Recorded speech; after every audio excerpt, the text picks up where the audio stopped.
Auto ಓಡಿಸ್ತಾ ಇದ್ದಾಗಲೇ ಹೃದಯಾಘಾತದಿಂದ ಒಬ್ಬ ಆಟೋ ಚಾಲಕ ಪ್ರಾಣವನ್ನ ಕಳ್ಕೊಂಡಿದ್ದಾರೆ. ದಾವಣಗೆರೆ ತಾಲೂಕಿನ ನಾಗರಕಟ್ಟೆ ನಿವಾಸಿ ಮಂಜಾ ನಾಯಕ್ ಮೃತಪಟ್ಟಿದ್ದಾರೆ. ಆಸ್ಪತ್ರೆಗೆ ಸಾಗಿಸಿದ್ದು 31 ವರ್ಷದ ಮಂಜಾ ನಾಯಕ್ನನ್ನ ಉಳಿಸಿಕೊಳ್ಳೋಕಾಗಲಿಲ್ಲ.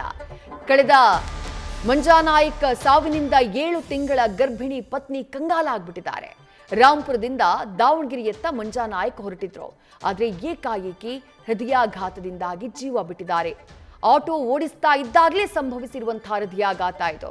ತಕ್ಷಣ ಅವರನ್ನ ಆಸ್ಪತ್ರೆಗೆ ದಾಖಲು ಮಾಡುವಂತಹ ಪ್ರಯತ್ನ ಆಗತ್ತೆ. ಆದರೆ ಯಾವುದೇ ರೀತಿಯಾದಂತಹ ಪ್ರಯೋಜನ ಆಗಿಲ್ಲ.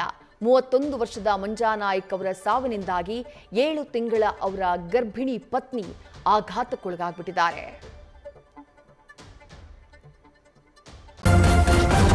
ನ್ಯೂಸ್ ಫಸ್ಟ್ ನಿರ್ಭೀತಿಯಿಂದ ನಿಮ್ಮ ಪರವಾಗಿ.